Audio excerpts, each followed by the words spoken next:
Bonjour, voilà, là nous sommes en pleine formation sur l'étude de la verticalité des structures porteuses comme le pylône télécom. Voilà. Et là nous sommes en brousse en vue de former des partenaires. Comment est-ce qu'on fait la verticalité? Aujourd'hui il y a beaucoup de pylônes qui tombent avec de nombreuses charges dessus. On se demande comment est-ce qu'on fait la verticalité.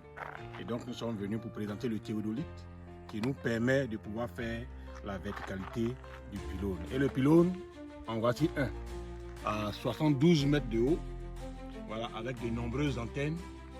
Voilà, il peut être vraiment incliné, il peut y avoir des malfaçons.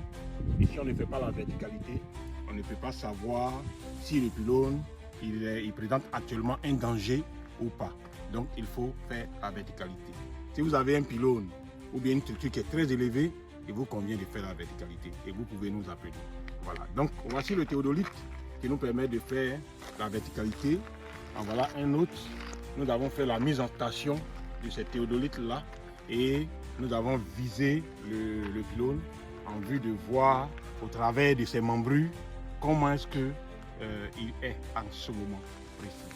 Voilà. Et tout à l'heure quand nous avons fait cette étude, nous avons vu que le pylône était un peu couché.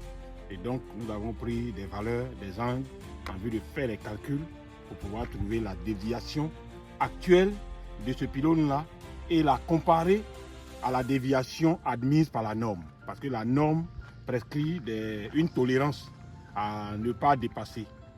Voilà, la norme prescrit ça. Et donc, c'est par rapport à ça que nous faisons notre étude et nous faisons le contrôle.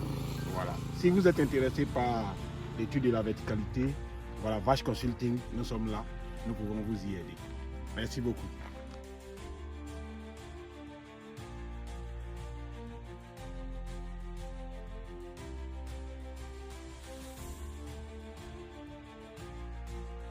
Je suis Guindo Ouba, technicien monteur à Vache Consulting. Aujourd'hui, nous sommes là dans le cadre de la formation avec d'autres agents. Là, je m'apprête à aller en hauteur, aller récolter les informations en aérien. Et tout à l'heure, je vais monter, je vais inspecter tout ce qui concerne les équipements en aérien et puis prendre les différents éléments tels que le HBA, les titres mécaniques, les titres électriques de tous les équipements en aérien.